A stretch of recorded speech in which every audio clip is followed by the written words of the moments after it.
tarde, jóvenes, ¿cómo se siente? Vamos a adorar al Señor, porque la gracia del Padre nos ha sostenido. Solo su poder y su misericordia.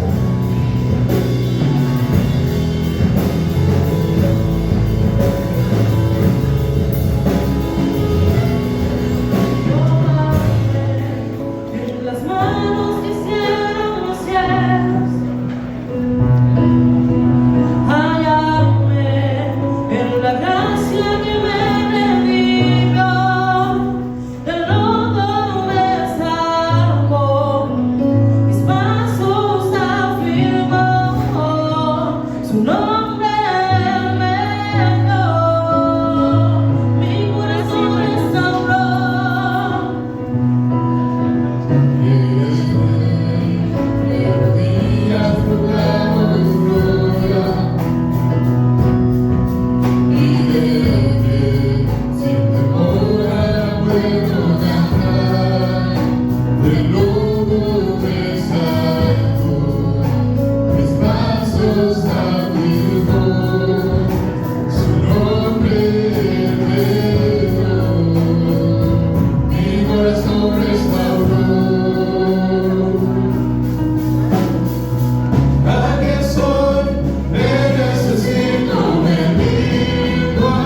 Tómame en tus manos, alfarero. Yo quiero ser un vaso de honra, de gloria para ti, solo para adorarte, solo para rendirte alabanza, porque tú eres el Dios que hizo el cielo y la tierra y todo lo que hay en ti, Señor. Gracias, gracias por todo.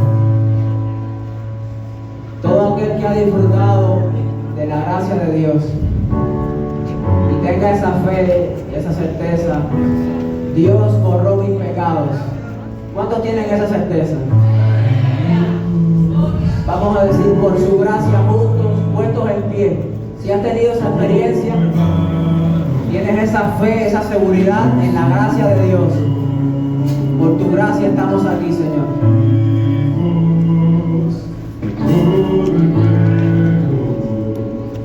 Este es el tiempo de hacer no escuché mi mirada pongo en el cielo, en tu gracia firme soy, tú me amas mejor estoy, nadie te seré, yo sé, mi esperanza está en él.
cuando nuestros ojos están puestos en Cristo, la vida, el tiempo, las circunstancias difíciles, la tentación y aún el calor y el cansancio pasan más rápido. La carga se hace más ligera cuando ponemos nuestros ojos en la persona correcta, la persona de Jesucristo. Puede ocupar su asiento. Vamos a pasar a sesión de preguntas y respuestas. No sé si ya le han enviado a nuestro hermano Eliudel sus preguntas, pero todavía están a tiempo para el que no lo ha hecho enviar alguna pregunta de su interés personal a nuestro hermano Eliudel.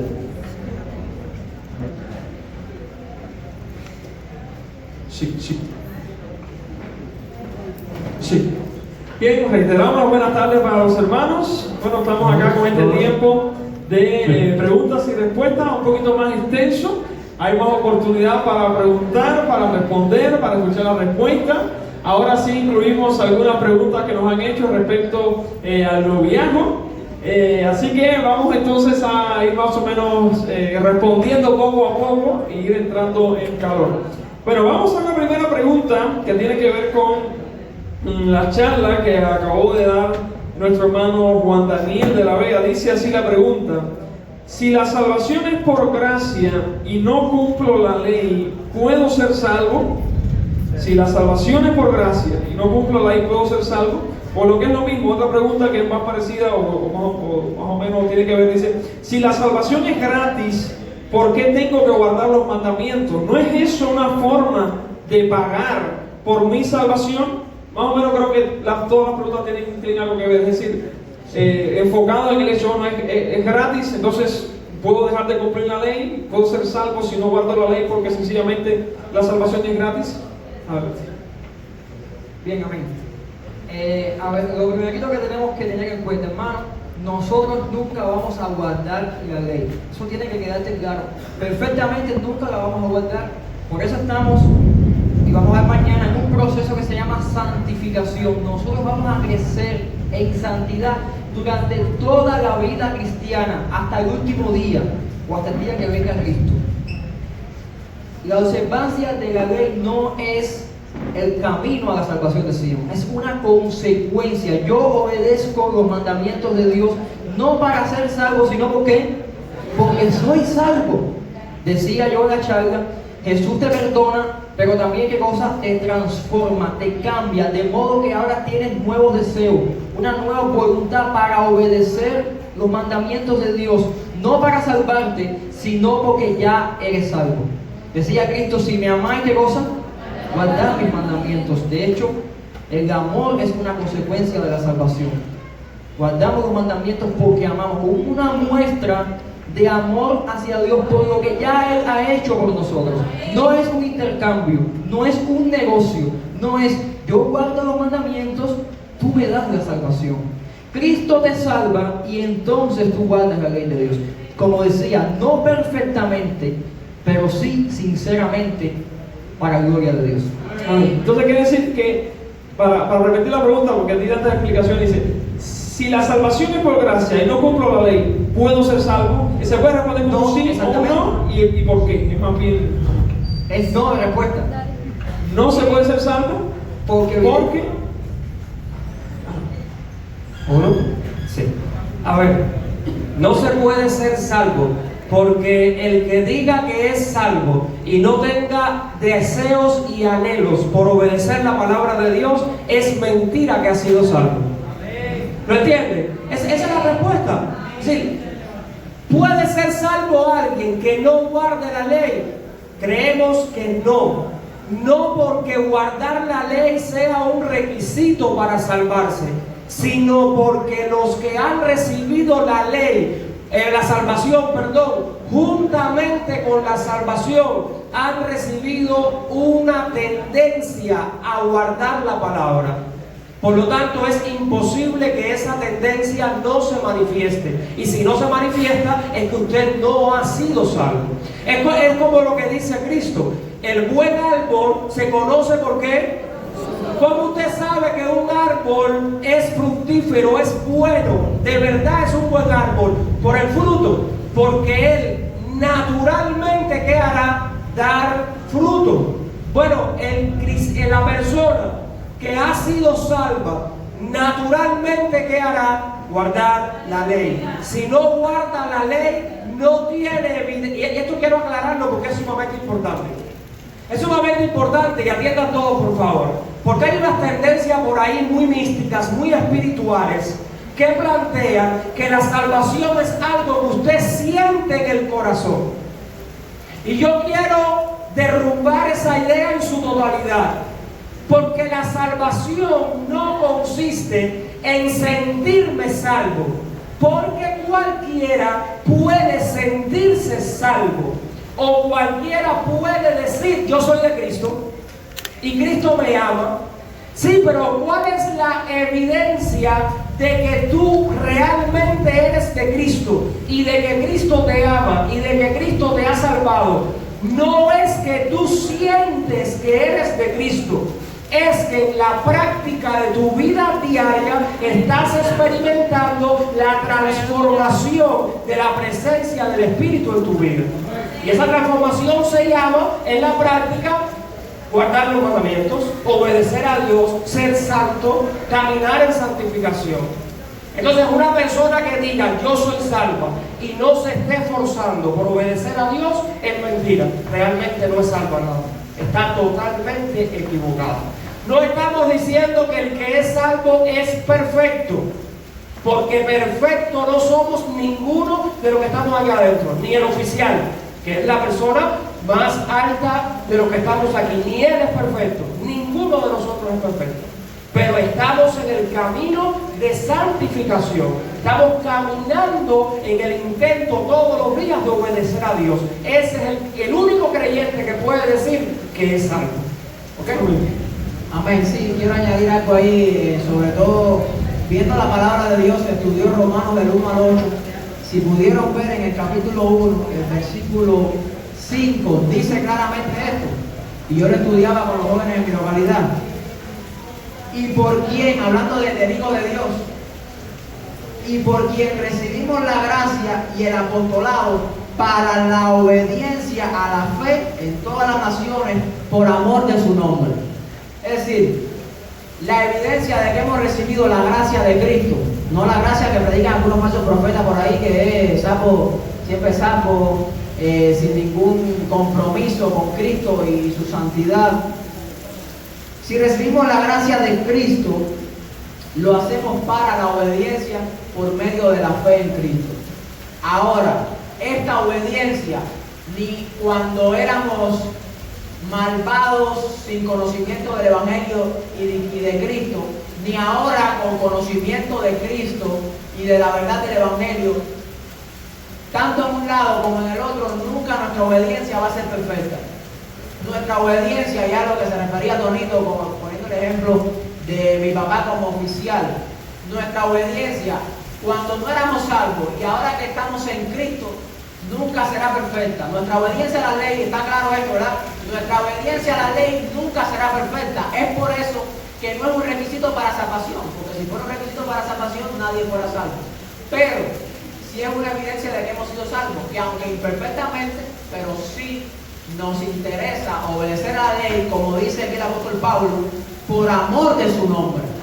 Por amor a aquel que nos salvó, nosotros obedecemos la ley, imperfectamente aún. Y eso precisamente nos lleva a una vez más un ciclo, ¿verdad? Una vez más ir a Cristo en arrepentimiento y fe, una vez más recibir su gracia y una vez más quedarnos maravillados de su amor y de su misericordia. Amén.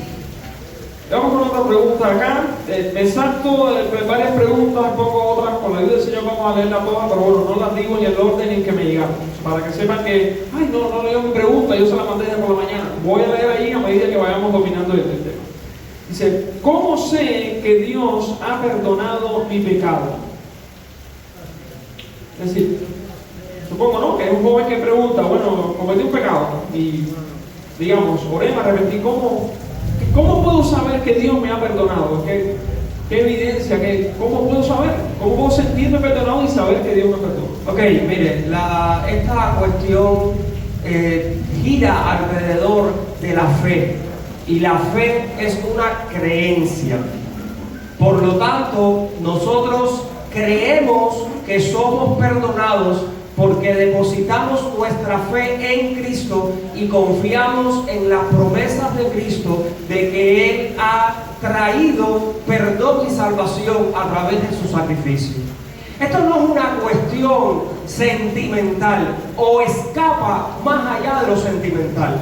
Quiero dejar eso claro. Hay gente que dice, bueno, yo no lo siento, yo sigo teniendo en mi corazón una carga por ese pecado. Hermano, es normal que sigas teniendo una carga por ese pecado, pero eso no significa que no esté perdonado.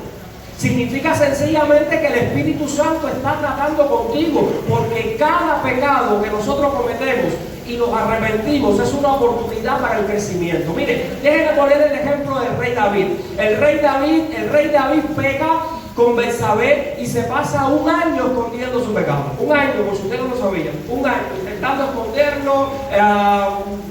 No intentando esconderlo, la frase correcta es no afrontándolo. Él no afrontaba ese pecado. Llega el profeta, le denuncia. Tú conoces la historia, ¿verdad? Tú eres ese hombre de la historia que robó la oveja al otro. Tú eres ese hombre. E inmediatamente David se arrepiente. Pero tan inmediato como él se arrepintió, el profeta le dijo: Jehová ha perdonado tu pecado. Ahora, eso no significa que el pecado se acabó ahí. No sé si usted se dio cuenta. David después pagó una serie de consecuencias.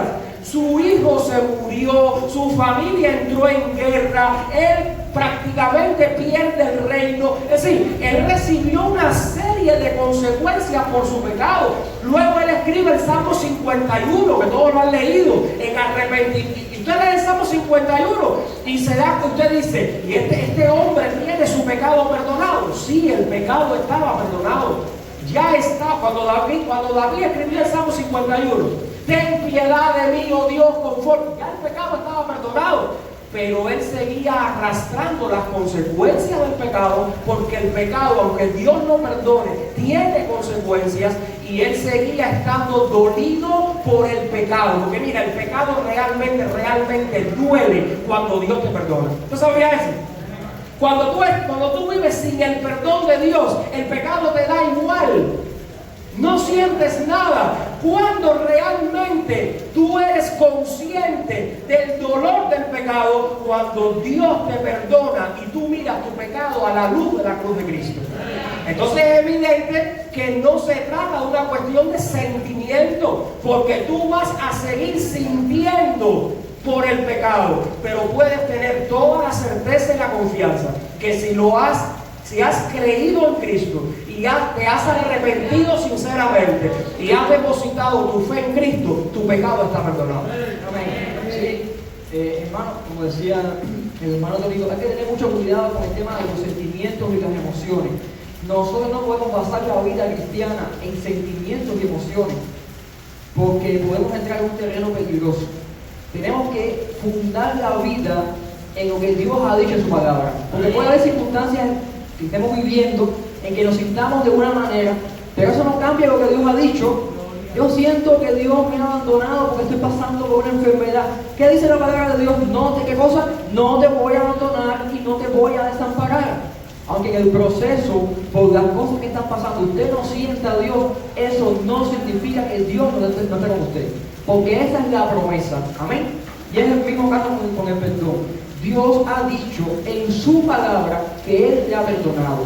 Y tú le debes creer a la palabra de Dios y no a tus sentimientos o emociones. Hay que tener mucho cuidado, porque la vida cristiana no es de sentimiento, es basada en la palabra de Dios. Amén. Por eso el título de este congreso no es Yo siento. ¿Cuál es el título?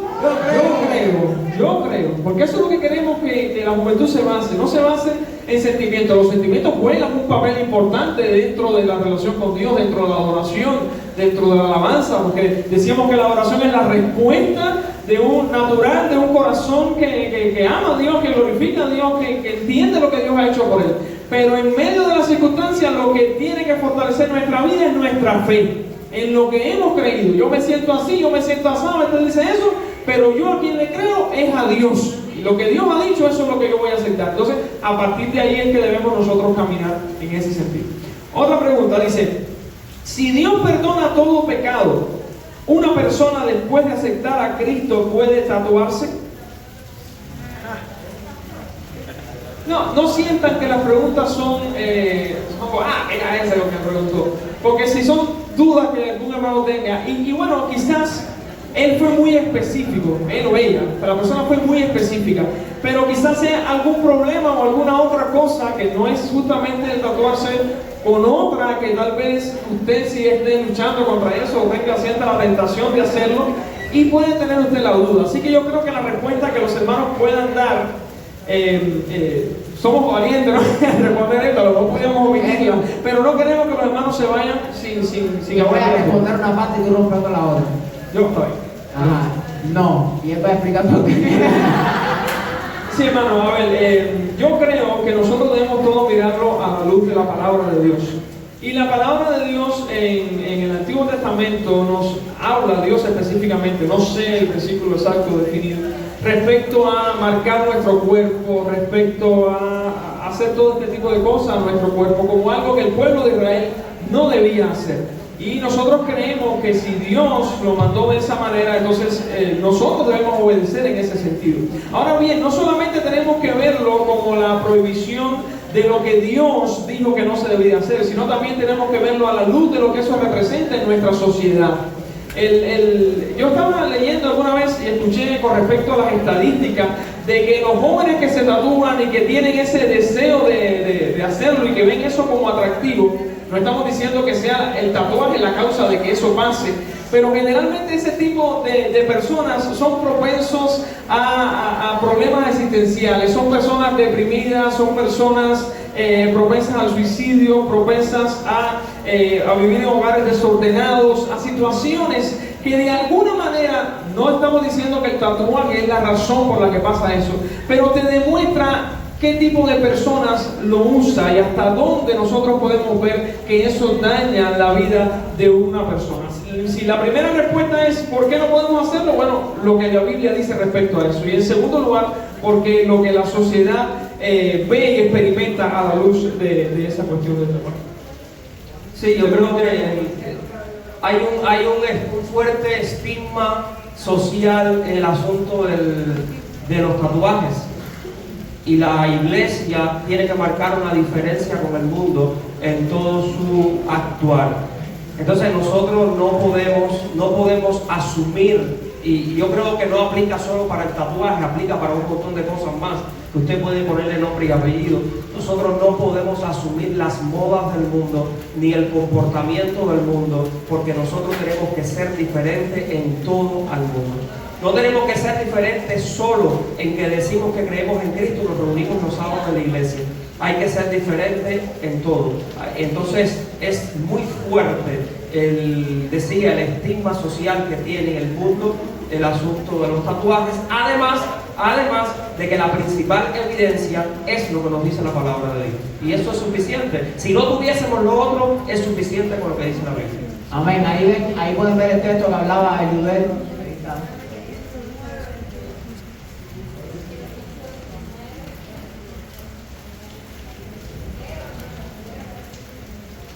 Sobre todo las otras partes, ¿no? Dice, ni imprimiréis en vosotros señal alguna. Yo, Jehová, Levítico 19, 20. Hay una conversión que dice... Sí, también hay otro que dice, no harás rasguño en la piel, etcétera, etcétera. Ajá. Es eso lo que Que dice, ajá. Y no hagáis rasguño en vuestro cuerpo por un muerto, ni imprimiréis en vosotros señal alguna. Yo, Jehová. Entonces, el Señor quiere hacer como una diferencia entre su pueblo y las costumbres de los pueblos que estaban a su alrededor, que es lo que está hablando Tonito. Nosotros somos un pueblo diferente y el Señor no lo dice solamente por cuestiones, digamos, de salud, porque implica cuestiones de salud. Es verdad que hoy día muchas personas que se hacen tatuajes no tienen problema ninguno, viven todos los años que quieran vivir, pero muchos otros están atentando contra su vida al realizarse así. No es solamente la salud lo que quiere cuidarnos el Señor, sino que quiere marcar y demostrar que somos un pueblo diferente. Vamos a la siguiente, dice, ¿por ¿cuál pecado se debe uno bautizar de nuevo y por qué es necesario hacer algo como esto? Es decir, ¿por cuál pecado se debe uno bautizar de nuevo y por qué es necesario hacer algo como esto? Bueno, algo así como dice, yo respondo la primera parte y la segunda. Hay algunos pecados, voy a decir adelante. Te la iba a quitar. Bueno, nuestra iglesia tiene establecido ciertos pecados que deben llevar a la persona que los comete al bautismo, y son la fornicación, el adulterio y el apartarse por un tiempo, la apostasía, ¿verdad? Y creo que la idolatría también. Y la idolatría. Porque pensamos que ya cuando se llega a este punto, quizás ya es una persona que da evidencia de que lo que sucedió en ese tiempo, cuando se bautizó, quizás no era un nacimiento genuino de algo, de una obra real. Por eso es que decimos que no todo el que se bautiza es salvo. Así que bueno, la iglesia ha entendido esto y es por eso que hacemos nuevamente el llamado a la persona a que vuelva a Cristo. Sí, entiendo también que el bautismo, decíamos, no sé si en la pregunta anterior, ¿qué cosa es el bautismo? ¿Alguien me puede decir qué es el bautismo? ¿Por qué nos bautizamos si no es para salvarnos? Es como una declaración pública, ¿no? De que yo pertenezco al pueblo de Dios, de que soy cristiano, de que a partir de ahora yo me dirijo, ¿no? por Dios y sigo a Cristo. Y este tipo de pecados, estas prácticas, creo que nuestra iglesia interpreta que son como una declaración de que no estoy siguiendo a Dios. Fíjense, la idolatría lo que hace es llevarte a adorar ídolos, a adorar al diablo, a los mismos demonios. Es decir, estás declarando hasta públicamente todo lo contrario a lo que el bautismo declara. Entonces, una vez que has vivido en esa condición, bajo ese testimonio, bajo esa visión del mundo y de tus allegados, el bautismo nuevamente dice: yo me arrepiento de haberme apartado del Señor, yo me arrepiento de haber pertenecido a las tinieblas, quiero retomar la cruz donde la dejé, quiero declarar nuevamente públicamente que yo pertenezco a Cristo y quiero servirle solo a Él. Es la idea, creo, detrás del rebautismo, ¿no? En este caso. Ya que tú hablas de eso, es importante no llegar al error que esta creencia puede llevar a algunos a pensar que el bautismo tiene el poder para hacer el milagro de que un corazón adúltero, porque se bautice, ya de repente ese hombre o esa mujer ya deje de ser adúltero o adúltera. Eso tampoco sucede. De igual manera necesitamos el arrepentimiento y la obra de santificación del Espíritu Santo operando en el creyente.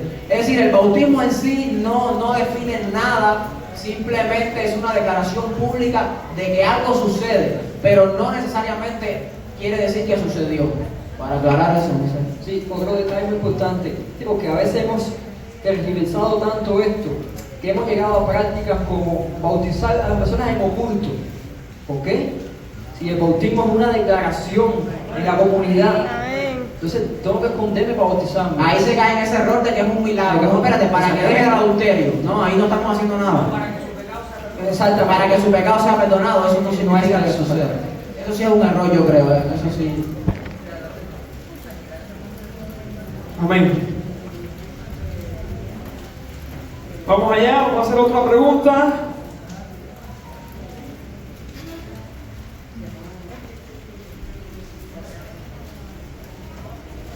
Pasamos a la noviazgo y todo eso. Sí, hay dos cositas más de noviazgo. Déjame ver. Vamos a empezar. Dice, no, ¿le parece interesante la respuesta del tema? ¿Le parece interesante? Bueno, son las preguntas que han hecho ustedes, así que siéntanse libres. Esta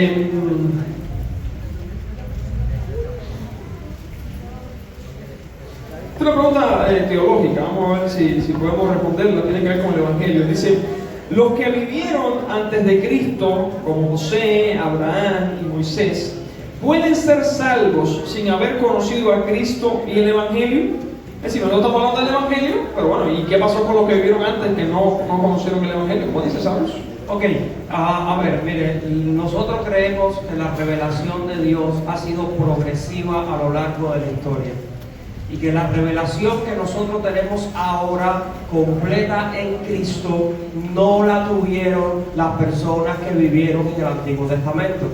Ni siquiera dentro del Antiguo Testamento todos tuvieron la misma revelación de Dios. Es decir, como Dios se le mostró a Adán, por ejemplo, no tiene nada que ver de cómo Dios se le mostró a Moisés. La revelación de Dios a Moisés fue más allá, fue mucho más profunda que la revelación probablemente a Adán o a Noé, porque la revelación es progresiva, es como una cortina que se va abriendo poco a poco hasta llegar a Cristo. Ahora, nosotros creemos, a la luz de la Biblia, que cada generación, cada sociedad, cada grupo fue salvo en su momento en dependencia de la revelación que tenían en ese momento.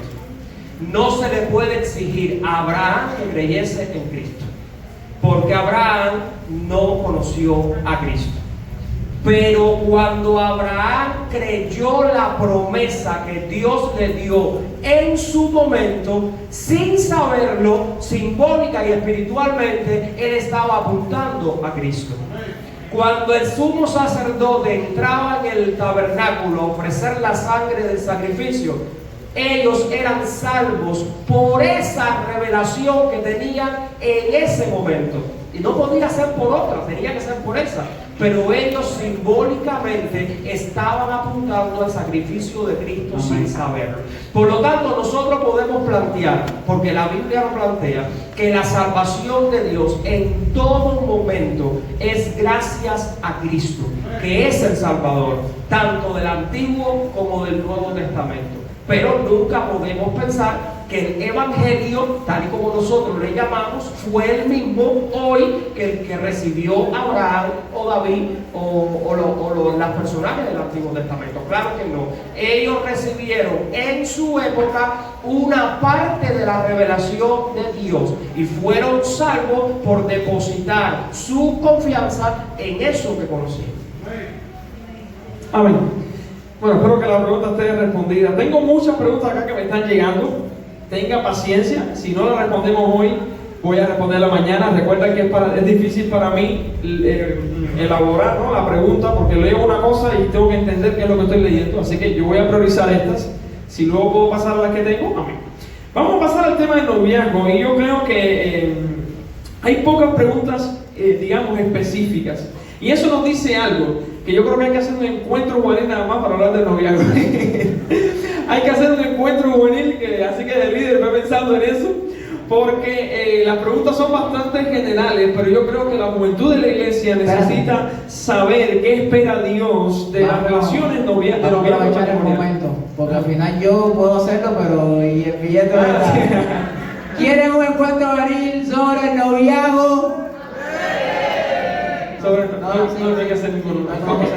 Tiempo de preguntas y respuestas nada más. Era para mover el corazón de los líderes, pero así no vamos a mover nada, hermano. Pregúntale mañana después, por la mañana. Mañana cuando tenga el número de teléfono yo voy a ver si va a haber una vez más fuerte. Vamos allá. Dice, ¿cómo puede discutir a solas una pareja de novios si siempre tiene que estar acompañado?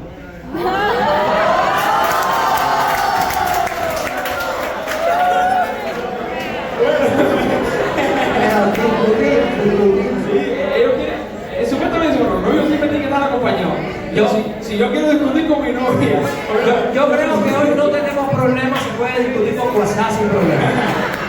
Use WhatsApp. No tienen excusa ninguna porque tienen el WhatsApp. En otro tiempo, pero ahora, no, hermano, ahora respondiendo seriamente. Yo creo que nosotros vivimos tiempos hoy donde esa pregunta casi que no tiene sentido. No quiero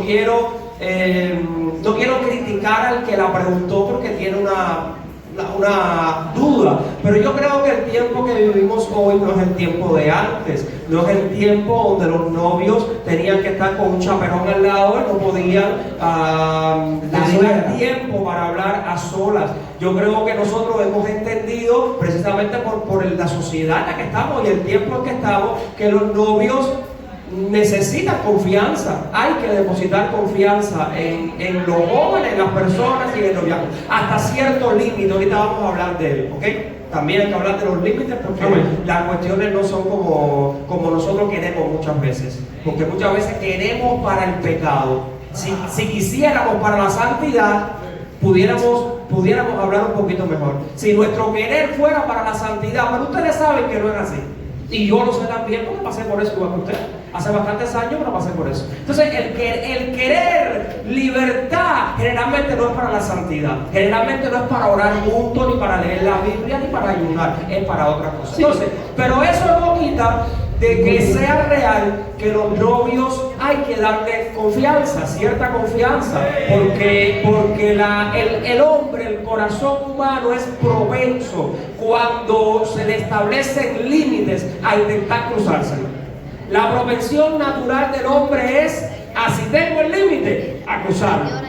Si tengo la prohibición, a cruzarla. Entonces, aquí hay un asunto de equilibrio, aquí hay un asunto de lograr una postura equilibrada entre la confianza que se le debe dar a una pareja de novios para que tenga su noviazgo, para que hablen a solas, para que tengan su intimidad en la conversación.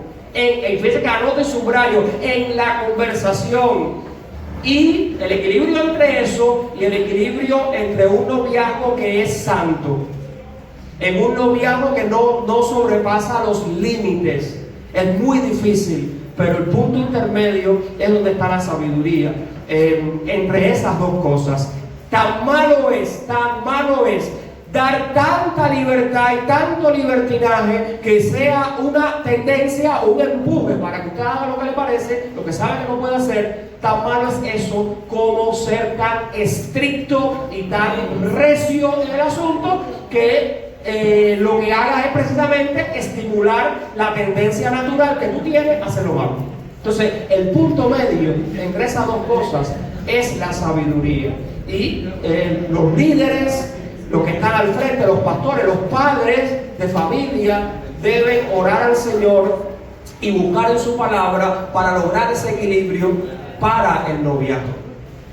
Pregunta: ¿qué se debe hacer para tener un noviazgo dentro de la iglesia? Eso no vamos a hacerlo. Bueno, encontrar una muchacha y ya. O un muchacho, ¿no? En este caso. No, mira, esa pregunta puede ser de una persona que está comenzando en el camino, que quizás era un experto en la calle y quiere volverse un experto en la iglesia también. ¿Cuál es la estrategia? Porque sí, hay una parecida, dice, ¿cómo se enamora a una chica bíblicamente? Es muy bíblico, ¿sabes? Hay que ser bíblico. ¿Qué parte del evangelio me guía? No, ese debe ser un joven frustrado que lleva ya 2 días y no consigue, ¿no? ¿Qué hacer para tener un noviazgo, para enamorar a la chica bíblicamente, ¿sabes? ¿Tiene la Biblia? Vamos a hacerlo un poco más serio. ¿Tiene la Biblia algún consejo, alguna forma para guiarnos a la manera en que debemos, digamos, ya sea tanto conquistar a una pareja, ¿no? Y a la vez mantener esta relación? Ya que la persona puso esa palabra bíblicamente, la puso. Sí.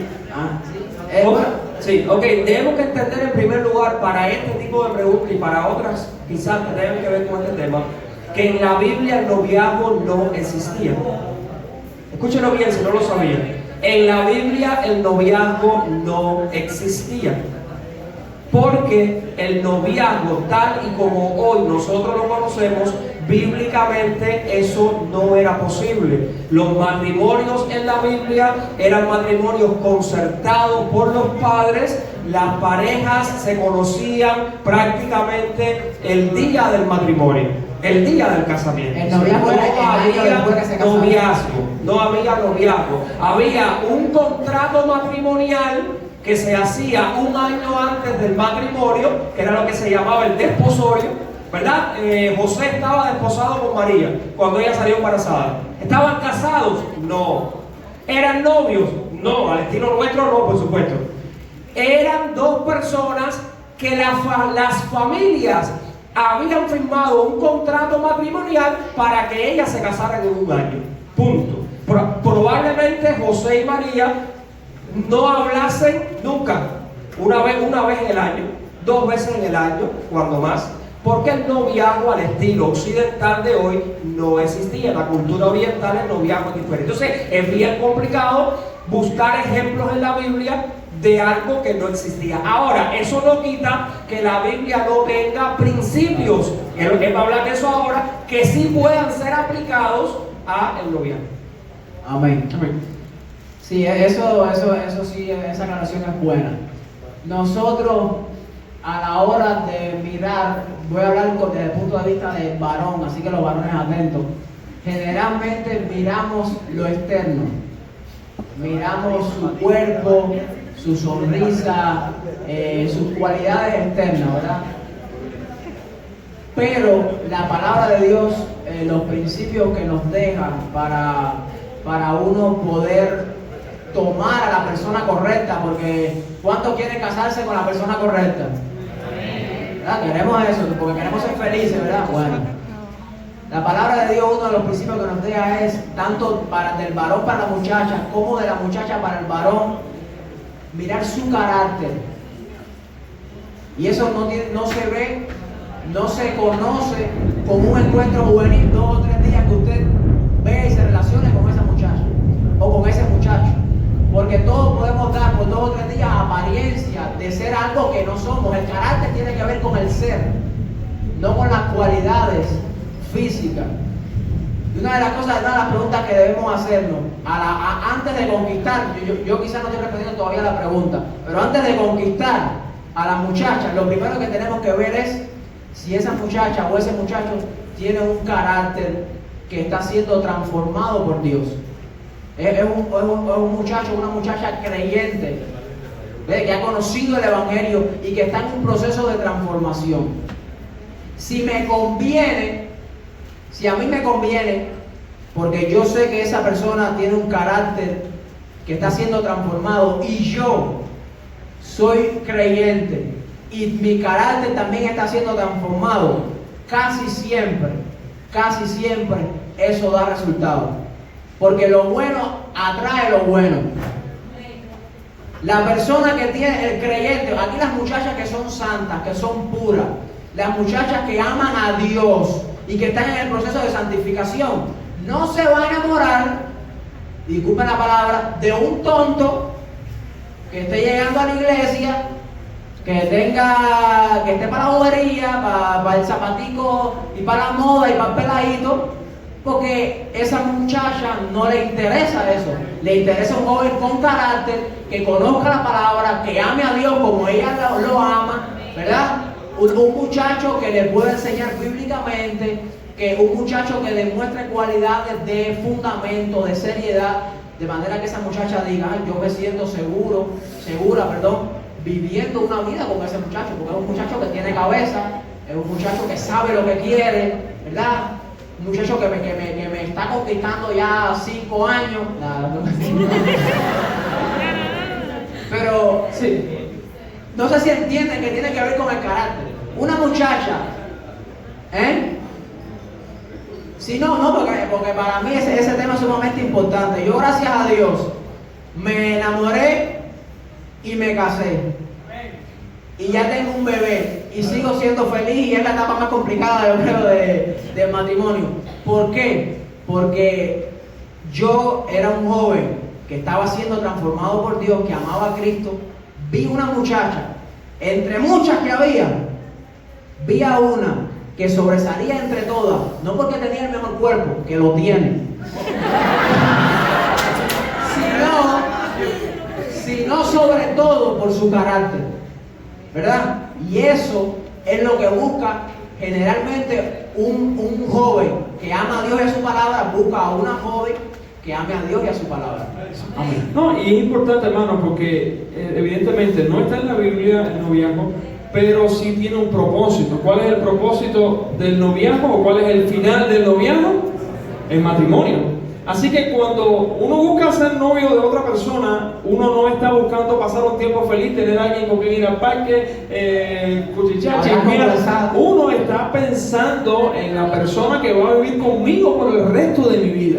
Y cuando yo lo miro desde esa perspectiva, yo intento conocer más allá de lo físico, más allá de lo actual, porque eso físico va a cambiar. Yo intento mirar las cosas que van a perdurar, las cosas que van a mejorar, que van a crecer, y todas ellas tienen que ver, como decía, que ser el carácter. Si nosotros nos ponemos en mente que el noviazgo es para eso, dos novios que se hacen novios, o sea, a los 15 años, saben que es muy probable que tengan mucho tiempo de noviazgo, porque si se quieren casar, tienen que esperar el momento para hacerlo. Es decir, no es ser novio por tener novio, es ser novio porque tenemos el propósito final de llegar a casarnos, de ser un matrimonio, y en eso creo que la Biblia sí puede instruirnos mucho, porque la Biblia sí tiene muchas cosas que decir con respecto al matrimonio. Y si nosotros miramos la meta, hacia dónde vamos a ir, hacia dónde queremos llegar en nuestra relación como matrimonio, por eso, pensando en eso fue que dije, oye, tenemos que dar un encuentro con Dios solo con respecto a eso, y hablar con respecto a lo que es un matrimonio bíblico, porque aunque los jóvenes no estén casados, al menos sí pueden saber a dónde tienen que llegar y cómo pueden conducirse para poder obtener eso que ellos quieren, que es un matrimonio bíblico conforme a la voluntad de Dios. Así que debemos pensar que el fin del noviazgo es el matrimonio, no sencillamente pasar un tiempo agradable. Sí, una nota con respecto a eso tiene que ver también con los tiempos de noviazgo. Lamentablemente los tiempos de noviazgo cada vez son más cortos. Cada vez son más cortos, corriendo el peligro los futuros matrimonios de no conocerse. ¿Saben por qué? Porque usted va a conocer de verdad a la persona con la que se casa cuando conviva con ella. Y el amor va a surgir de verdad cuando usted conozca a la persona. No es lo mismo no es lo mismo la ilusión del primer, esa primera emoción que usted siente por alguien, que está dispuesto a dar todo por esa persona. No es lo mismo eso que el amor. El amor no es eso. El amor no es la pasión. El amor no es esa ilusión. ¿Sabe por qué? Porque esa pasión y esa ilusión de la primera se acaba. Se acaba. Los matrimonios de años, ya acá lo saben, que se va acabando. ¿Saben por qué? Sustituido por el amor. El amor ahora es una decisión de amar a la otra persona, porque tenemos cosas en común, porque su carácter, como decía él, es algo que yo comparto, porque quiere servir a Dios igual que yo. Entonces el tiempo de noviazgo es sumamente importante para poder conocer más a la persona con la que decía el líder, usted va a pasar después el resto de su vida. Lamentablemente lo que estamos viviendo hoy con los matrimonios dentro y fuera de la iglesia, matrimonios que duran nada, matrimonios que al año ya están separados, casados jovencitos con 3 meses de noviazgo. No estoy criticando un caso o dos, estoy diciendo una tendencia que se está dando. Matrimonios jóvenes con poco tiempo de noviazgo, sin conocerse, se casan y el matrimonio no dura absolutamente nada, porque no se conocen, porque no saben ni lo que quieren, porque, perdónenme la palabra, lo que tienen es una calentura. Pero cuando pasa la calentura y se acaba la calentura, lo que queda es el matrimonio. Y lamentablemente la respuesta fácil es divorciarlo, pero esa no es la respuesta de Dios. Esa no es la respuesta de Dios. Esa es la respuesta fácil, pero no es la de Dios. Y eso depende mucho del noviazgo. Por eso lo que decía el líder es importante. Aun cuando no encontremos el noviazgo en la Biblia, literalmente, el noviazgo es la preparación para el matrimonio. Y el matrimonio sí está en la Biblia. Y el matrimonio es para toda la vida. Entonces hay que tener muchísima unidad, de prestarle mucha atención. No se apuren. Amén. No, y con la ayuda del Señor, yo creo que todo esto lo que está sacando es, oye, debemos instruir a los jóvenes sobre este tema, porque yo creo que eso depende mucho del futuro de sus vidas en particular y el futuro de la iglesia en general, porque la iglesia está formada por matrimonios, por familias, y si somos fuertes en ese sentido, seremos una iglesia fuerte que dé un testimonio verdadero al mundo. Amén. Dice esta siguiente pregunta, dice, para evangelizar a alguien que no es cristiano, ¿puedo hacerme novio de él? Bueno, o de ella, en este caso. Es decir, bueno, es que estoy para evangelizarlo, es para traerlo, o sea, Ahí sí, ahí la Biblia dice. Pescadores de hombres. La Biblia dice que no, y nosotros no tenemos nada más que añadir. Es decir, nosotros podríamos tener unas ideas muy bonitas y muy espirituales, que sonaran muy lindas, pero Dios dice que no. Dios dice que ese no es el camino. Dios dice que no funciona. Sí, también tenemos el caso, que es muy atípico como esto, de un cristiano o cristiana que tiene un novio de la calle y dice, no, voy a orar por él para que se convierta. Hermano, usted está pidiendo por algo sobre lo que Dios ha dicho. No, porque dice el apóstol Pablo, no os unáis que cosa en yugo desigual con los incrédulos. Entonces, ya Dios dio una respuesta al respecto. La voluntad de Dios respecto a eso es que no. Por tanto, Dios no tiene nada que decir. Estás orando en vano, porque estás pidiendo, dice Santiago, conforme a tu deleite y no conforme a la voluntad de Dios. Ten mucho cuidado con eso, porque la palabra dice no. Y si después te dicen, pero pastor, la fe mueve montaña. No, es muy diferente al consejo de Dios respecto a un matrimonio que el esposo o la esposa se convierte. El consejo no, ya no, déjalo. No, ahora en este caso es mantente fiel y mantente firme, porque no sabes si tu testimonio, tu conducta hará salvo a tu esposo. Entonces, pero ya estamos hablando de un contexto donde ya el matrimonio se ha establecido, ya existe ya.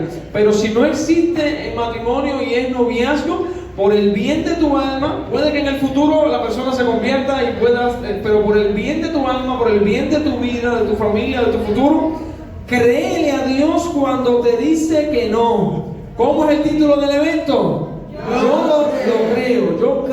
Yo creo en lo que Dios me ha dicho, y yo tengo mucho deseo y mucha emoción y lo quiero mucho, y yo creo que ese es el hombre de mi vida, y que ahí créele a Dios cuando te dice no te conviene, porque si no en el futuro vas a poder lamentar. Es un mandato, no es una recomendación. Podemos dar algunas recomendaciones de algunas cosas que puede y no, que hay un peligro. No, esto es una recomendación de seguro, no vayas por ahí, te va a ir mal. Eso es. Bueno, y esta silla es para, no, para suspender el culto, ¿no? Dice, ¿por qué la iglesia le pone tantas reglas a los novios y en la Biblia no pone tantas reglas? Solo habla de la fornicación. Bueno, porque pone tantas reglas, porque la habilidad del pensamiento humano pecaminoso se ha vuelto más experto para llegar a la fornicación. Es decir, ya los jóvenes de hoy en día son tan habilidosos en el pecado que la iglesia ha tenido que pensar en cosas que antes no se pensaba. Yo soy joven, yo estoy saliendo ahora, pero yo me gusta hablar con los ancianos, y anteriormente los ancianos, los noviazgos anteriores, había mucho respeto. La mujer se respetaba a sí misma. Hoy en día no vemos eso. Y el hombre respetaba a la mujer. Hoy en día no vemos eso. Por lo tanto, ciertos límites que están trazados ya por moral y por respeto, ya eso no existe en nuestro corazón y en nuestra mente, porque la perversión humana ha aumentado muchísimo. Por lo tanto, es cierto que no es pecado, por ejemplo, la Biblia no habla de que es pecado que los dos jóvenes salgan solos. La Biblia no habla que es pecado de que los jóvenes se tomen de la mano o que se besen. Aún ni eso la Biblia habla de que es pecado que se besen. Sin embargo, la palabra de Dios sí habla de la fornicación. Y todo eso que estamos hablando es un escenario perfecto, como el bar es un escenario perfecto para el borracho, y la discoteca para, no sé, para bailar. Para el hombre pecador, que su corazón se inclina a esos deseos, a esas bajas pasiones, el escenario perfecto es: voy a salir solo con la muchacha o el muchacho que me gusta. Ese es el peligro. El noviazgo corre ese gran peligro. Voy a salir con la muchacha que me gusta, que yo siento pasiones y deseos, que eso no está mal, porque eso es natural en el hombre, pero usted, y en la mujer, pero usted tiene que cuidarse. Si usted mismo se conoce y sabe que siente cosas por esa muchacha o por ese muchacho, ¿cómo te vas a poner la soga en el cuello? Ya lo único que te falta es que ya no te tumba el banquito. Sí, mire, ahí hay que entender una cosa que yo quisiera que todos la pudieran escuchar bien. Porque Satanás ha hecho una obra para que este tipo de cosas se malentiendan. Y con esa obra Satanás está torciendo la palabra de Dios. Satanás está intentando que tú veas en este tipo de prohibiciones precisamente eso, prohibiciones. Y está intentando que tú lo veas como algo negativo. Me quieren controlar, me quieren atar. Es que no quieren que yo me divierta, es que no quieren que yo la pase bien. Hermano amado, ningún líder de la iglesia, ningún pastor, ni Dios lo que quiere es hacer eso. Todos, primero Dios y después el liderazgo de la iglesia, lo que quiere es cuidarte y bendecirte. La ley de Dios, los mandamientos de Dios, las disciplinas de Dios son un bien para nosotros. Satanás quiere que lo veas como malo, porque en el momento en que lo veas como malo, él venció. ¿Lo sabías? En el momento en que él logre que tú lo veas como algo negativo, venció. Eso fue lo que hizo en el huerto del Edén. ¿Cuántos árboles podía comer? Me paro para poder explicar. Yo soy maestro de una clase pagada, imagínense ustedes. ¿Cuántos árboles tenía Adán para comer? Para comer. Todos. ¿Cuántos tenía para no comer? Uno. ¿Qué hizo el diablo? El diablo logró que él quitara la vista de la gran bendición de Dios que tenía y la concentrara ¿dónde? En la única prohibición. No sé si usted se da cuenta. Una prohibición, millones de bendiciones. Porque había miles de árboles, yo no sé cuántos había, pero me imagino, miles de árboles para comer, miles de bendiciones. Una prohibición, pero en el momento en que él hizo que Adán y Eva quitaran la vista de la bendición y la pusieran en la prohibición, ganó. Así mismo está haciendo con nosotros hoy. Está haciendo que nosotros quitemos la vista de un Dios que nos ha dado su mandamiento para cuidarnos, para bendecirnos, para nuestro bien, y nosotros comencemos a verlo como prohibiciones. Un Dios que me quiere controlar, un Dios que no quiere que yo la pase bien, un Dios que me quiere atar. Ganó Satanás. Ganó. Pasa así mismo con el noviazgo. Nada de lo que la iglesia dice respecto al noviazgo es para que te vaya mal. Es para controlarte, es para atarte. Yo pasé por el noviazgo igual que ustedes, y cuando yo estaba en el noviazgo, todo eso para mí eran ataduras. Por eso lo puedo decir. Por eso hoy que estoy del lado de acá lo puedo hablar, y ojalá escuchen el consejo de los que ya pasaron por eso. Para mí, igual que para ustedes, eran ataduras, eso eran prohibiciones. Me quieren prohibir, me quieren atar, no me quieren dejar, me quieren guardar, me voy de la iglesia, no aguanto más, yo no quiero seguir estando así. Yo tuve 6 años y 3 meses de noviazgo. No fueron 3 días, fueron 6 años y 3 meses. Entonces, yo sé lo que estoy hablando, pero ahora que estoy del otro lado me he dado cuenta de que esa era la bendición de Dios para mi vida. Y era la bondad de Dios para mi vida. Ojalá que lo entendamos así, porque gana Dios y pierde el diablo cuando hacemos eso. Bueno, y es que fíjense, si nuestro corazón es eso, esto no es un stop para que dejen de preguntar lo que están preguntando. Pregunten lo que quieran y nosotros vamos a intentar responder lo que podamos. Fíjense, pregunten lo que quieran, nosotros respondemos lo que podamos. Pero noten hasta el estilo de las preguntas. La pregunta o ninguna es, ¿qué me recomienda para librarme de la fornicación en mi noviazgo? Nadie quiere más leyes, nadie quiere más reglas. Lo que queremos preguntar realmente es, ¿qué tan cerca puedo estar del pecado sin caer en él? Esa es la pregunta que se está haciendo. Perdón, nada más, sigan preguntando, no tengan temor. Yo no tengo el contacto de ninguno, así que no sé, ni los conozco, no tengan pena, pregunten lo que sea.